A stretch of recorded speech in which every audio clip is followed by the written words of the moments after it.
Last week, I covered a campaign-style roll and write. This week, I got another one for you.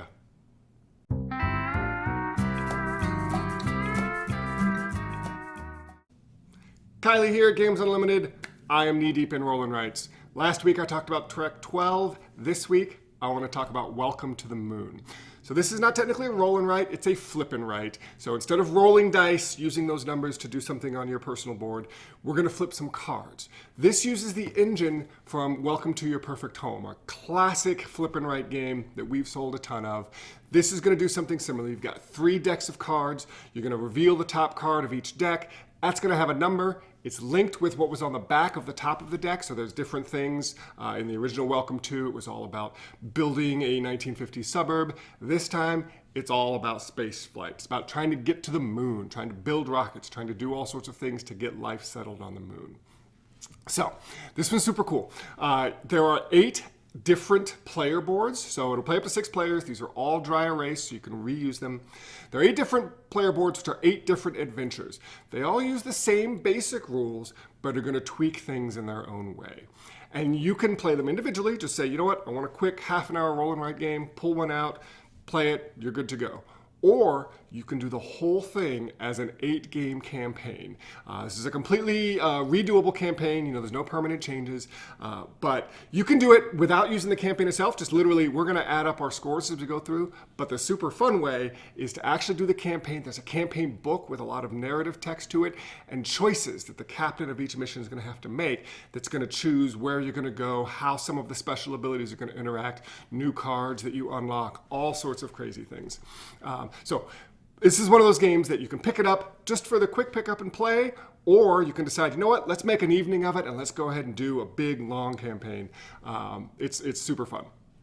So how it works is each turn, you're going to look at those 3 sets of cards. Each of them is a number paired with an ability. In this case, there's like plants and water. You're talking about the different life support systems that you're going to need in space, right? Astronaut crews, robotics, power, things like that. And each of them are going to work a little differently depending on the scenario.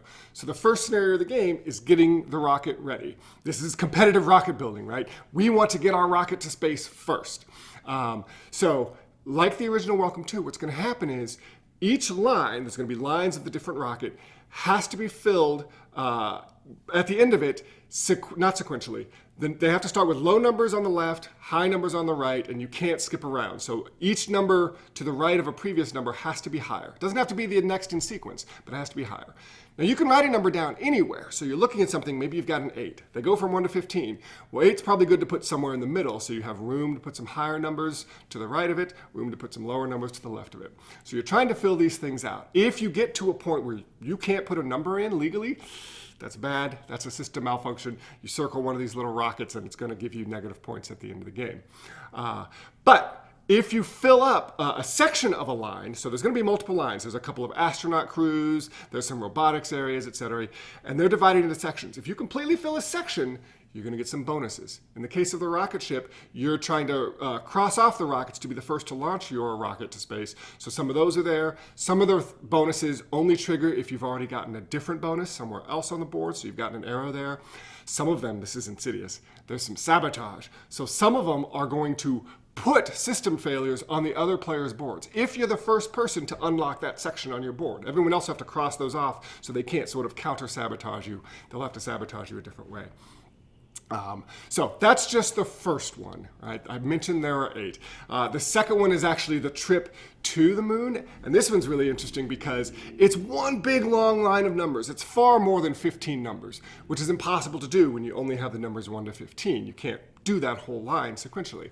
But whenever you use the energy power, so you're going to put a number down and you've got an energy, if you get 2 energies, you get to put a line somewhere in that long sequence, and that's breaking it up. So if let's say I put a line halfway through, okay, now I get access to 1 to 15 to one side of that line and 1 to 15 to the other side of that line. Of course, you're going to put multiple lines down during the game, which means you really have to plan. You've got to start thinking about, okay, when am I going to get those energies, put those lines down, put the numbers in, because it all needs to be legal as you go along. Plus, you're dealing with robots that need to salvage some of the plants that you've got on these stations out in space. You need to make sure to stir the water so that you get points for the water. That acts a lot like the pools did in the original Welcome to. That's only 2 of the 8 different adventures. And I mentioned there's individual goals that you're going to go for depending on what you've chosen in campaign mode.